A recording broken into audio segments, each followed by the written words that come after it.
Are we live? We live? Alright, let's see. Hopefully everything's good. Should be live. Alright. I think we're good to go. Check the settings. Last time we were live, I was muted. Let me put this over here. Oops.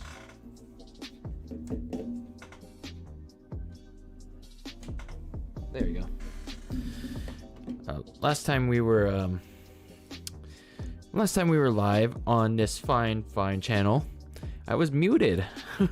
My whole mic, my audio was muted for like a good half of the stream, and then I decided to unlist it because of that reason alone. So anyway, welcome to another live stream here on the DylanLasagna channel, the channel that I kind of barely use anymore nowadays.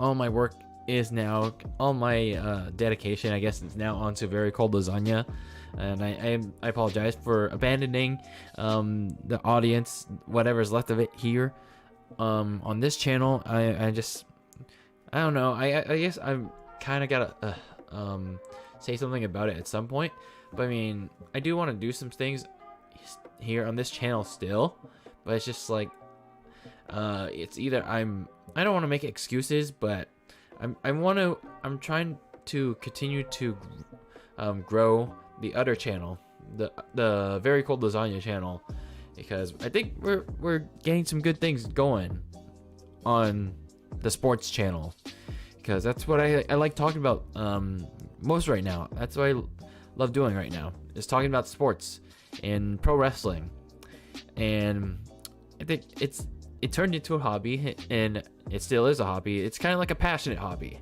for me right now. So that being said, welcome to the stream. We're here to talk about video games.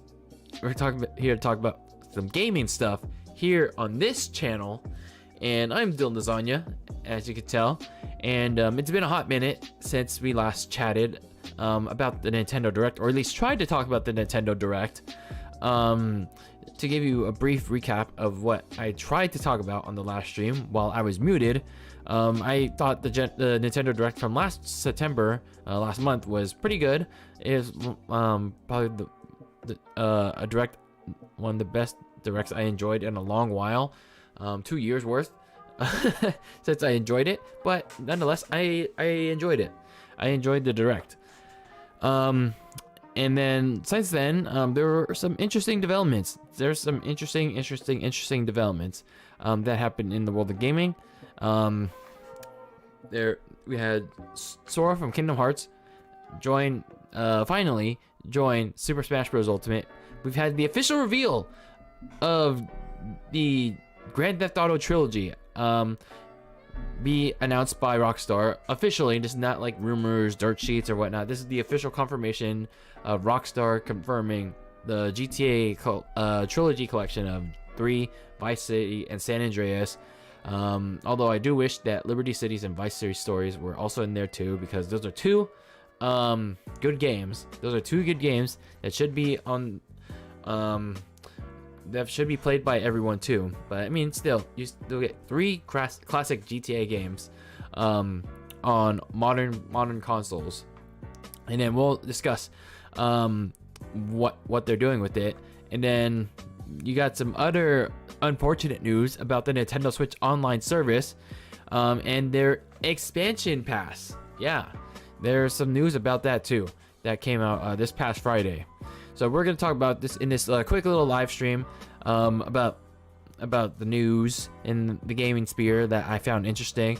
Kind of like a little catch up. I know Sora for Smash is like 2 weeks old, but I know there's a certain YouTuber by the name of HMK finally got his wish of Sora and Smash, and you know, I'm proud of him and all the Kingdom Hearts and Sora fans for, you know, being passionate, keeping up their dreams of getting their most wanted character in Sora, getting into Smash.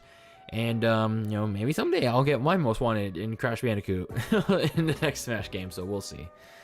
But anyway, I know this is kind of a super last minute stream. I don't expect anyone to be in here, but for those of you that do watch this on demand, I want to know what your thoughts are on any of the topics that we're going to talk about in this quick little stream. But that being said, if for those of you that join in late, I welcome you. I welcome you to this Sunday night. Been pretty much watching football all day, and I was in like a panel on Zoom earlier in the afternoon, so I'm like pretty tired. And I don't know. I've honestly been like kind of like a nuthead when it comes to like staying up late, like lately. Want to get that good night's sleep, but I don't know. I just have like an addiction of staying up late, but gotta get that sleep. So anyway, let's talk about our first topic, Sora. Sora getting to Smash. I mean, who saw this coming? It's been like what, almost 2 weeks. Sora is coming out tomorrow.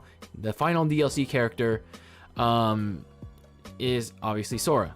And they announced that Nintendo was announcing that the final DLC character was going to be announced on October 5th in that Nintendo Direct that they did in September. And then we finally had the presentation, and then here comes Sakurai, starting off with the Mii costumes to end any and all speculation on who the potential candidates for the DLC could be. They had the Octoling headgear from Splatoon. They didn't use the Octolings from the Octo expansion, sadly, but it is what it is. They also had Judd, the cat, and then last but not least, they also had Doomslayer from the Doom series, or Doom Guy, however you want to pronounce him. I mean, we didn't get the actual Doomslayer as a fighter, but hey, the Doomslayer Mii costume looks pretty cool. I gotta admit that. It looks pretty damn cool. It's a third-party Mii costume done right. I don't know if it comes with its own music, but if it does, it's pretty cool. So we only had 3 Mii costumes in this last wave. I could have sworn we could have gotten 4. We should have gotten like more than that, because it's the last one, and maybe like the third-party companies that couldn't get their DLC as full fighters didn't want be represented as Mii costumes. I can't blame them. They want to be full-fledged fighters, but apparently not everyone can join the fight. So anyway, they get the Mii costumes out of the way, crush all the hopes and dreams of the fans of Doomslayer getting to Smash as a fighter, just like that. And then we get straight into the DLC reveal, who's the final character gonna be, and then you get a shot of the Smash logo, the fiery Smash logo that pretty much began the entire cycle of hype for Super Smash Bros. Ultimate, with the Inklings and all the Smash characters who are trophies, something that we haven't seen since Smash 4, so that's pretty cool. And then Mario goes up to a flame, and then he shoots the flame, and it shows a keyhole, and then out comes the impossible dream becoming a reality, Sora from Kingdom Hearts. And everyone was going, oh shit, it's real, it's finally real, suck my dick. Kingdom Hearts Sora is finally here in Smash. And then Sakurai went on to explain what Sora was, what his moveset is, and honestly, that's pretty much the whole presentation, and that was that. I honestly thought it was a pretty cool announcement. It pretty much proved doubters like me wrong about how Sora couldn't possibly get into Super Smash Bros. Ultimate because of Disney, and how much they may be asking, like how much money they may want from Nintendo, and not only that, how much of a faithful representation that Sakurai might not be able to do, because Kingdom Hearts, as much it is of a Square Enix thing, Sora, Kairi, Riku, and then the I don't know. I don't play Kingdom Hearts, but those are the big 3 characters. Oh, and Roxas. A lot of the source material is Disney. Like the 3 main characters That like their two main allies are Donald and Goofy when it comes to Sora. So it's just kind of weird. It still is kind of weird that Sora finally gets into Smash and there's no Disney references at all, except for obviously the Keyblade. And they probably paid a shit ton of money just to have the Disney logo onto the Keyblade. But still, you know, it's pretty cool. It is still pretty cool that Sora is in Smash. I just still find it weird that there's no Disney references, no Disney music. Obviously, no Disney music. You can't have "Let It Go." There's obviously some restrictions that and some strings that Sakurai Nintendo had to pull with Disney to get Sora into Smash.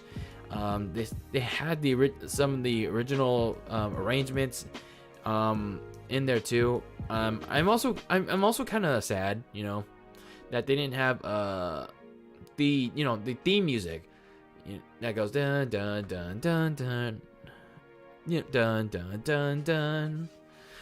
You know, the Kingdom Hearts theme music, unless you had a save file of melody of memory, you know, I'm like, why? It's like, where's the original arrangement of that theme song? Oh, Dearly Beloved, there we go. Where's how come they couldn't get the arrangement for Dearly Beloved, like that, not the non-melody version? I thought that would have been like a pretty cool, like that would have been a complete soundtrack for Sora. I mean, sure, it doesn't sound like, you know, brawly, but neither does Animal Crossing. But still, I mean, it would have been nice. It would have been nice. But overall, I mean, I'm not the biggest Kingdom Hearts fan there is. I mean, I don't really play the games, but still, having the biggest fan request ever in Smash, and let's be clear, Sakurai even mentioned that Sora won the Smash Fighter ballot back in Smash 4. It wasn't Bayonetta, it was Sora. So you could tell that this was like several years in the making. So this was a very big deal for everyone, even for those that are not fans of Sora, for those that don't really care about Kingdom Hearts. And I know some people will be like, oh, it's just another anime swords fighter. Oh, it's a key sword fighter. Yeah, exactly your point. He's a key sword fighter that has a key. He, instead of having a sword, he has a key. That is the point. And I'm not honestly not gonna argue about, you know, Sora being a generic sword fighter, because it's clearly not what he is. He's like literally one of the biggest key characters in video gaming history. And you know, again, I'm not a big Kingdom Hearts fan, and I don't know if I ever will be, but you know, I understand the popularity he has. I respect the popularity that he has, and it's a big deal for everyone. It is a big deal. And then I think he's coming out tomorrow, and the game world's gonna go wild. I don't know where I think someone borrowed my copy of Smash Ultimate, and so I'm probably not gonna be able to check out Sora right away. But looking at his moveset from that Sakurai Presents, he's gonna probably be this like the game's version of Bayonetta from Smash 4. Like, damn, do you see like his side B, combine that with his up B? Like, fuck, that's so overpowered. Like that is cheating right there. That is super cheating. That is like ultimate like cheating right there. So overall, I really thought Sora was a great way to cap off Smash Bros. Ultimate. Now, obviously, there were multiple opportunities for my personal pick, Crash Bandicoot, to get in, but hey, I mean, it's honestly better not to have him in this late in the game, because, well, if he had gone in as a Mii costume, I would have been even more pissed. But still, I'm glad that Sora is in Smash, and you know, it's nice to see everyone get their character in the first place. Speaking of the Smash Bros, the addition of Sora also marked the end of Smash Ultimate and its hype cycle. And yeah, some people like myself will still be playing at parties now that we have all the characters. Or some people will also be playing it for their favorite characters, like Sora, or they'll still be playing Smash Ultimate for like tournaments, E3s or at schools or whatnot. But I think pretty much Sakurai and his team are pretty much done with adding stuff into the game. And when it comes to supporting the game, they'll probably just do like patches and fighter like buffs and nerfs. I don't know if they're gonna do spirit events still, but I don't think so. I don't think they're doing any more of that, but I could be wrong. I think the Sora presentation was pretty much the end of Smash Ultimate. And honestly, it's been a crazy 3 years. It has honestly been a crazy 3 years for this game. It's been a crazy ride for Smash fans and like general video game fans. It's just crazy that we even got a Smash game on Switch in the first place. Like, to think that we were gonna get one like eventually, but I didn't think we would get one like literally in the second year of the Switch's life. We literally got a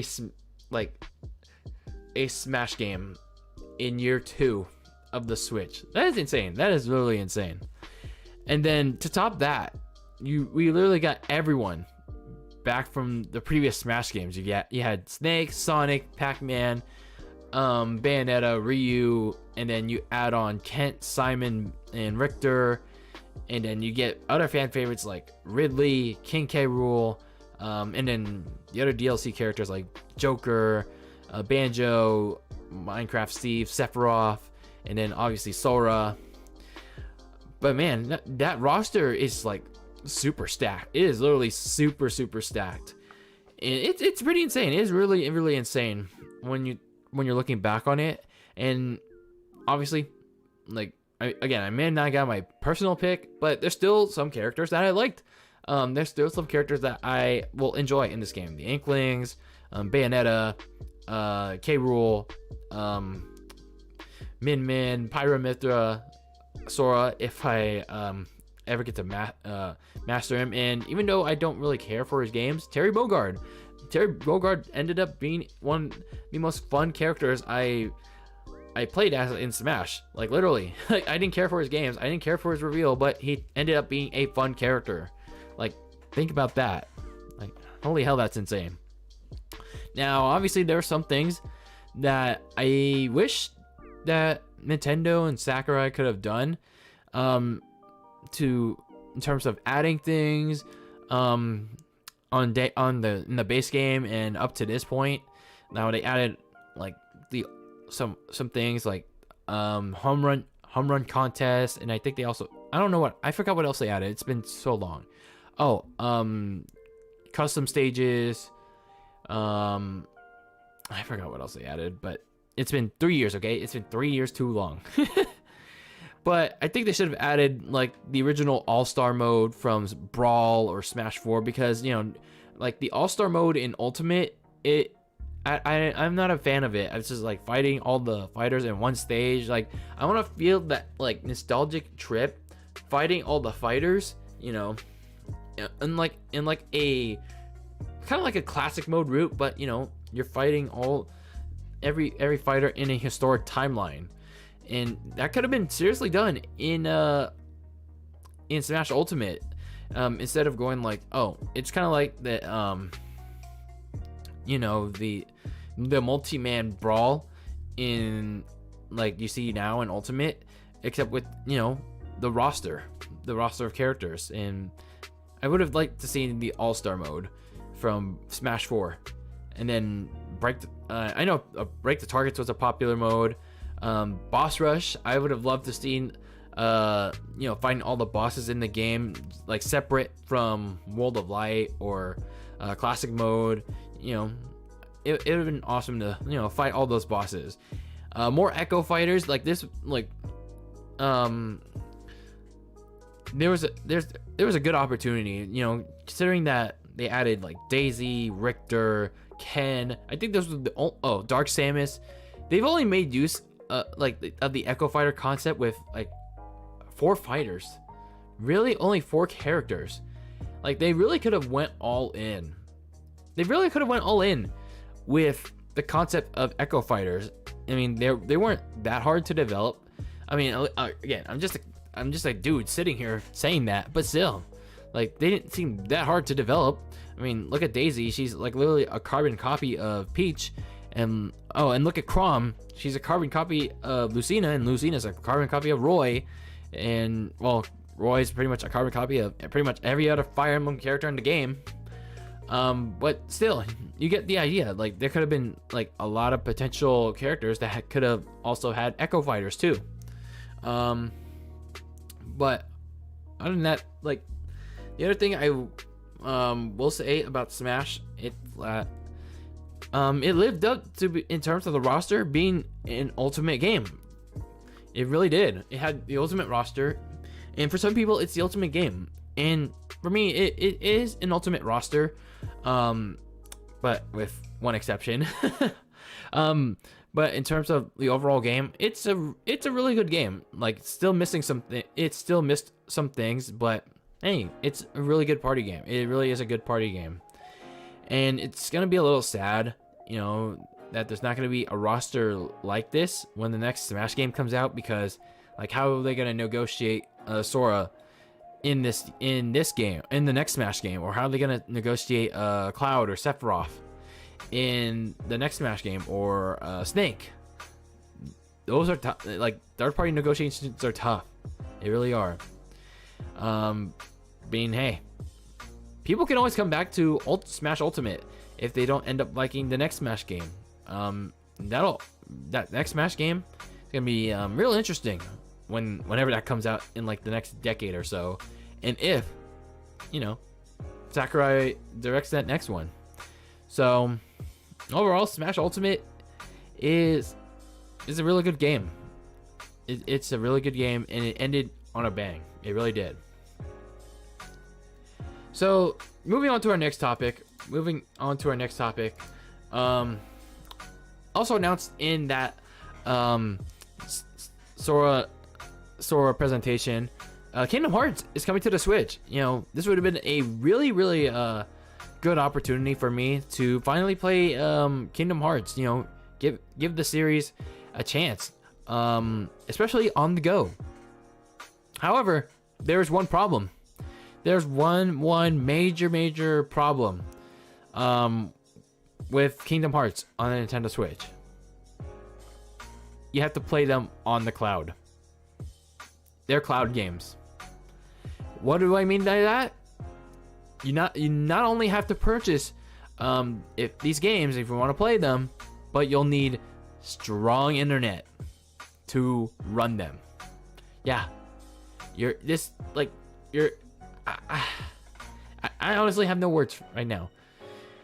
That pretty much killed my vibe during the presentation. I was like pretty much excited to play Kingdom Hearts. Like, I didn't really care for the series, but once I saw Kingdom Hearts is coming to the Switch, like, I think it was like 1.5, 2.5, like pretty much all those games like that were pretty much like prequel, sequel, whatever, and then Kingdom Hearts 3.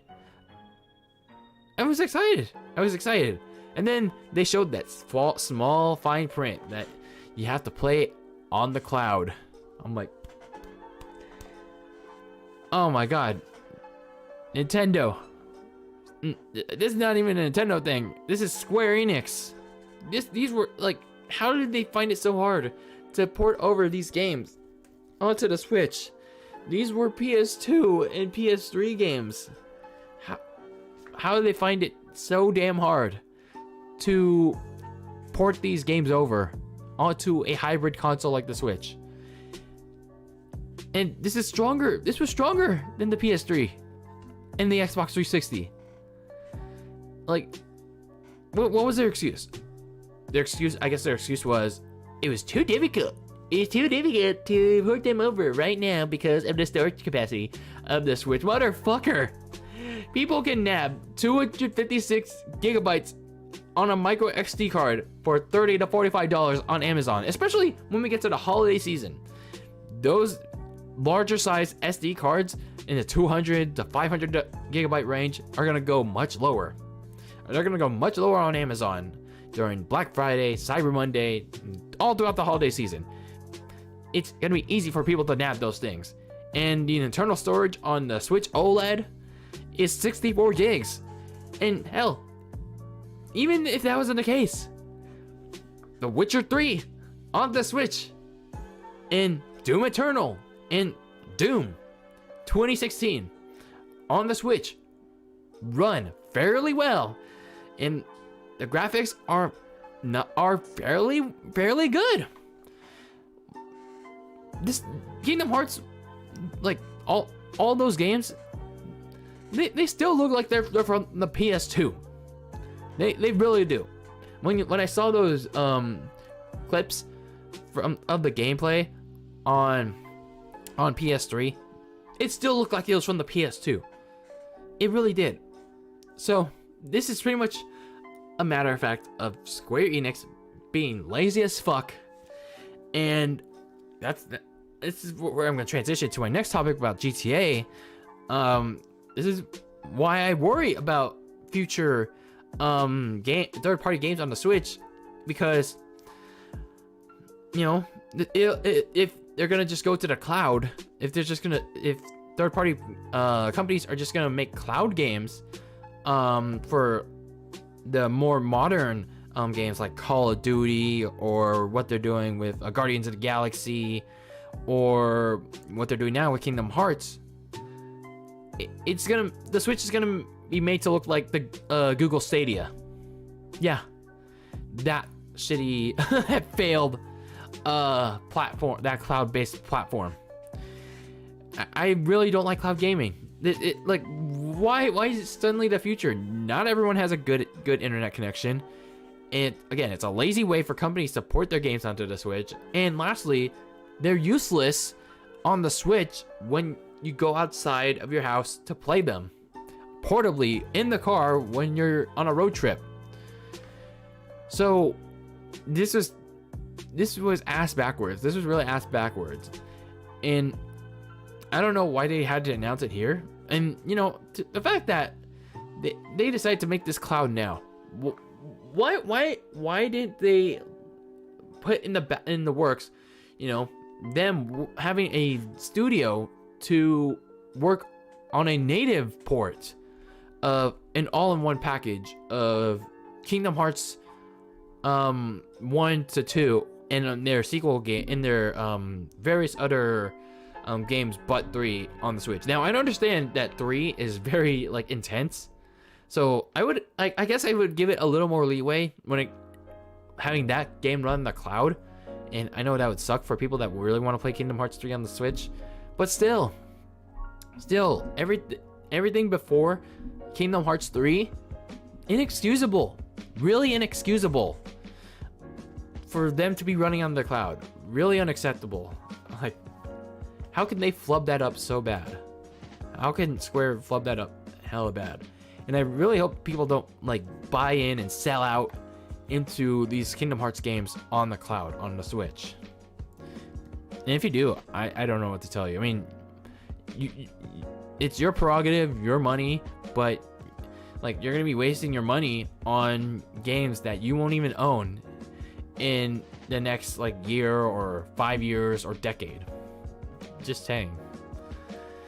So moving on to our next topic, these are games that we hopefully will own, and that is GTA, the GTA Trilogy, the Grand Theft Auto Trilogy, the Definitive Edition. Now, what is the GTA Trilogy? The GTA Trilogy, well, let me grab it. Hold on. Let me grab it 1 second.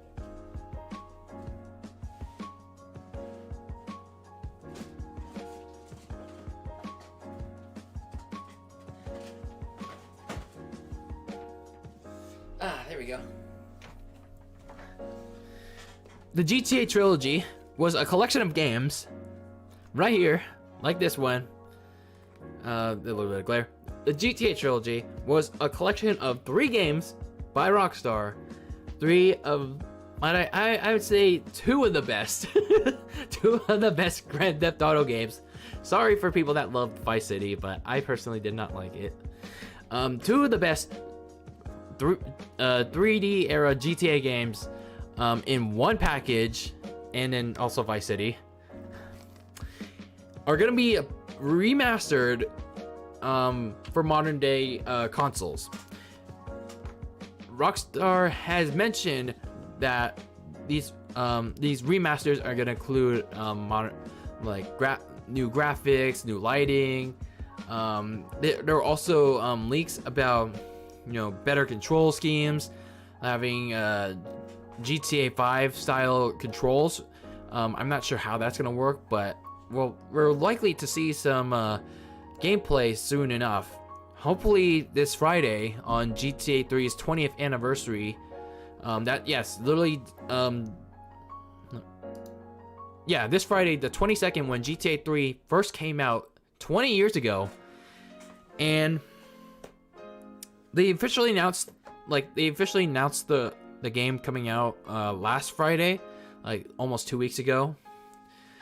And honestly, I'm pretty excited. Like, regardless of how it's gonna be, I'm excited. And the best part about this is that, well, half of it part actually.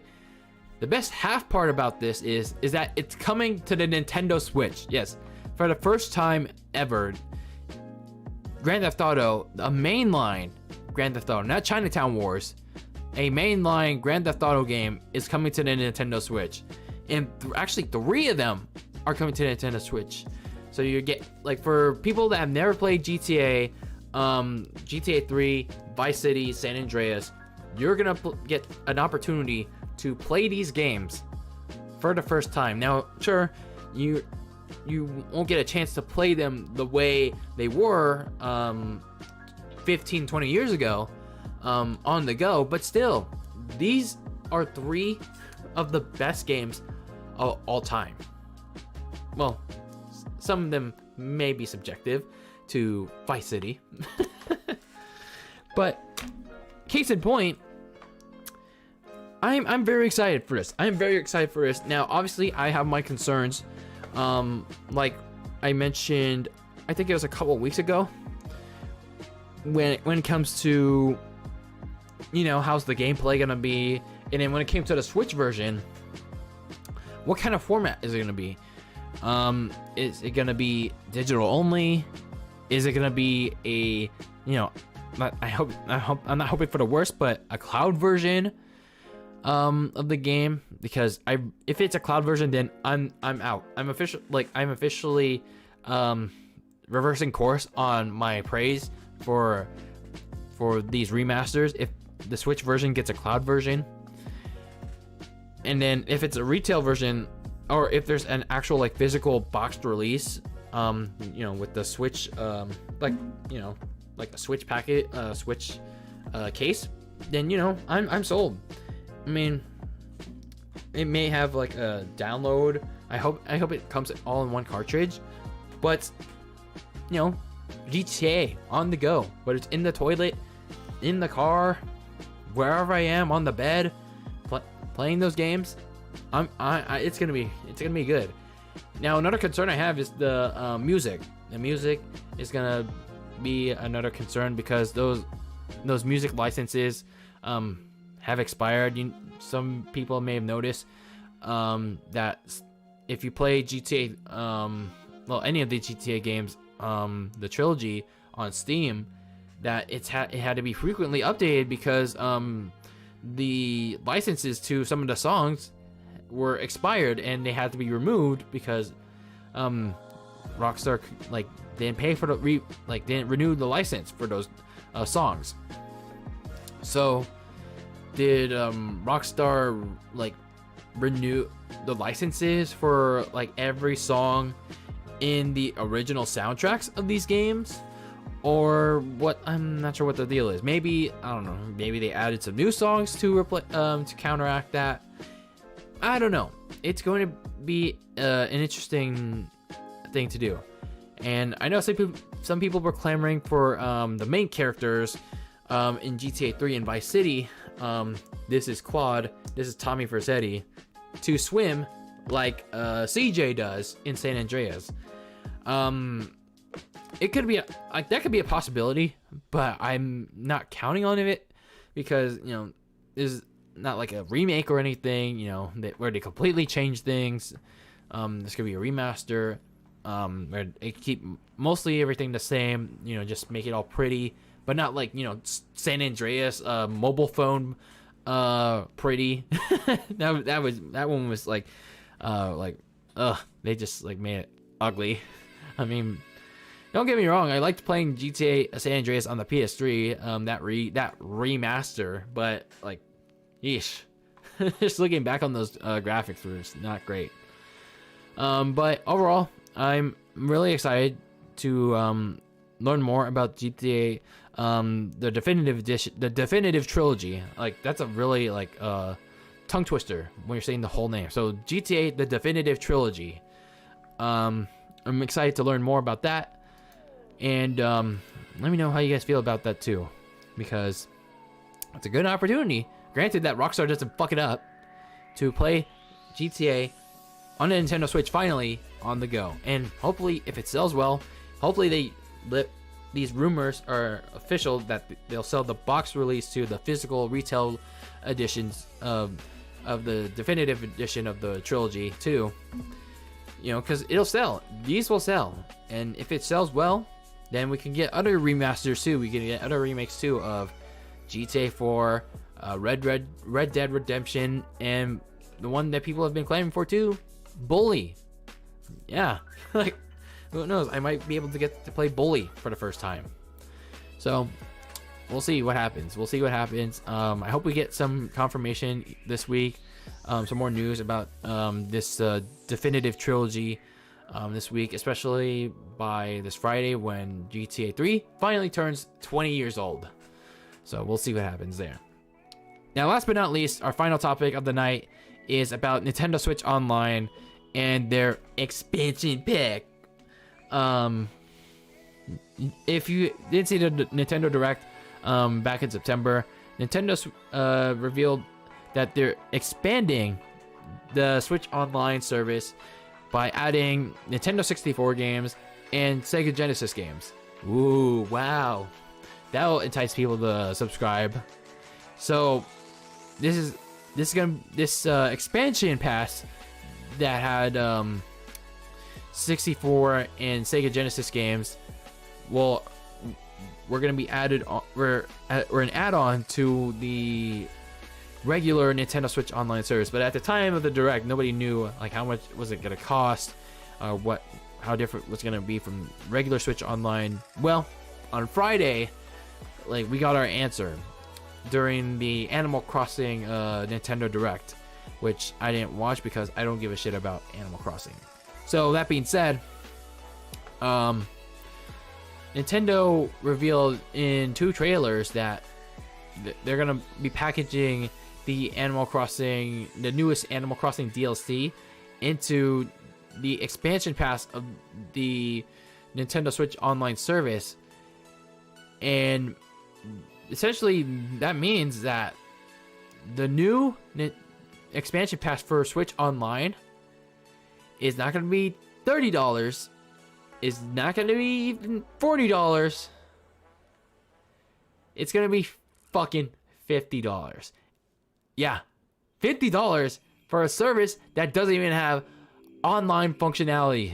That doesn't even have proper basic online functions that, you know, Xbox and Sony have pretty much got down since the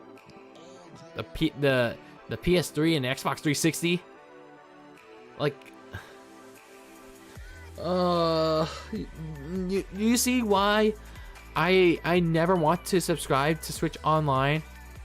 You see why I always hold out on this shit? It's because of the stupidity. It's the stupidity that Nintendo decides to do on this service.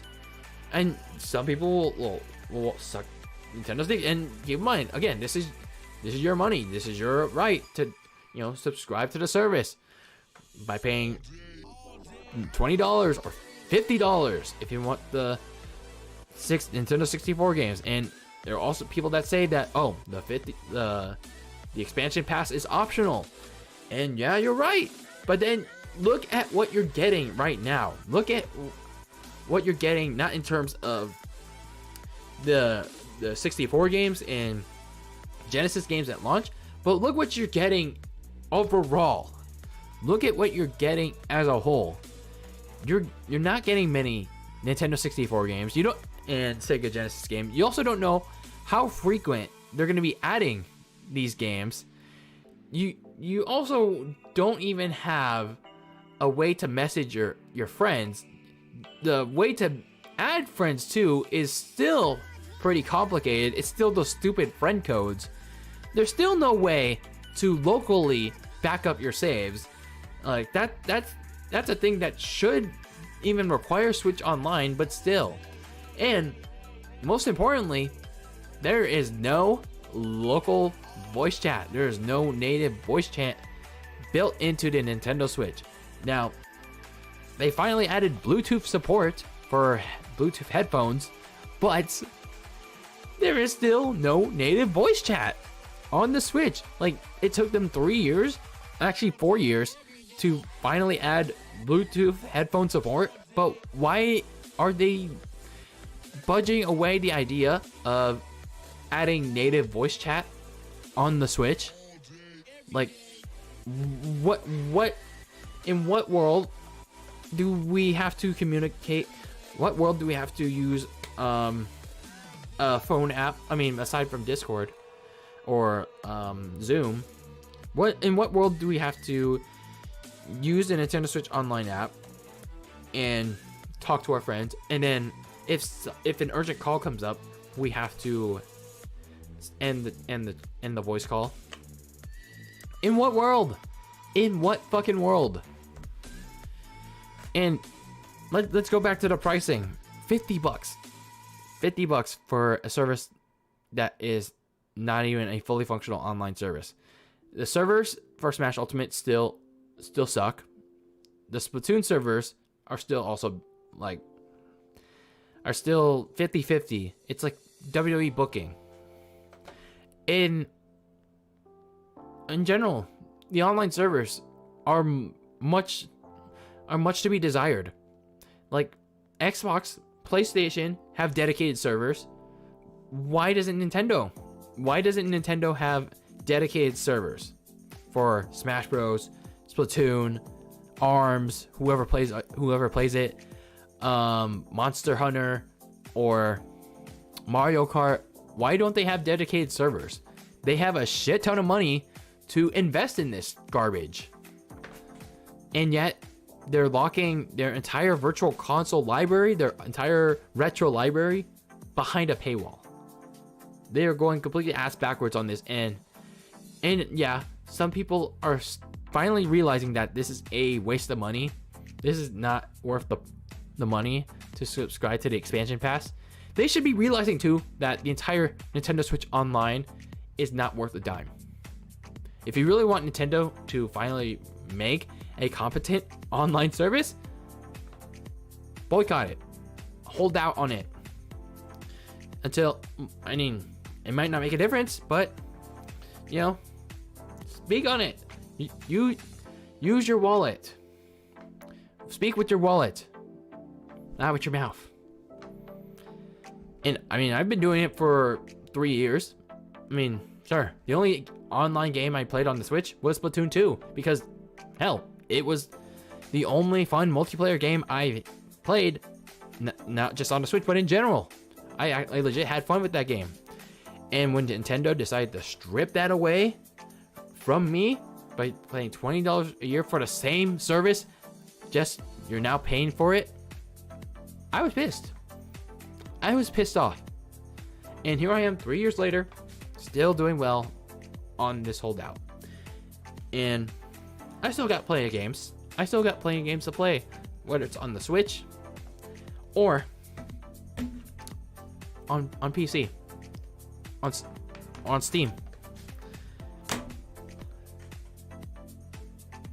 Hopefully, people speak with their wallets with this latest blunder, this latest bullshit by the Switch Online service. So overall, yeah, more stupidity. I'm literally like angry. I'm literally angry, but yet also not surprised. by this Switch online service news. I mean, don't get me wrong. The Nintendo Switch is one of my favorite consoles of all time. I mean, yeah, it has some things that I would want to improve, but the worst thing about it is the online. Literally the online. And I don't know why Nintendo still thinks that they need to live in, I don't know, the 90s with the online service. But overall, I'm just not happy with it, and I'm still, like, in spite of the Nintendo 64 library, I mean, I'm still gonna hold out. I don't give a shit about Nintendo Switch Online. I'm not gonna, like, and I still won't because these prices, like, it's the value. I'm like, the reason why people pay for an online service, I mean, it varies, but the most common reason is, well, play games online. I mean, isn't that why people play Call of Duty or Halo or Valorant, or let's say Madden or NBA 2K online? You pay for an online service like PS Plus, Xbox Live, Nintendo Switch Online to play multiplayer games, or hell, even single player games, like some like with Monster Hunter online. And yeah, you have the like retro catalog, but that's the secondary. That is the secondary concern. The main concern is playing the games online. And yet Nintendo still miserably fails at hitting that out of the park. I don't know. Overall, I'm not budging. I'm not budging from this Switch Online bullshit. And I'm still not gonna sell out into it. But anyway, that is it for tonight's live stream. What do you guys think about the topics we discussed about? Let me know how you feel in the comments below. That is it for me. I am DylanLasagna signing out. Hopefully we hear some more news about the GTA Trilogy this week, because I'm excited to pick it up. Whether it comes out later this year or in 2022. But overall, I'm excited for video games once again. But that is it for the stream. Always be delicious, and I'll see you all in the next one. Take care.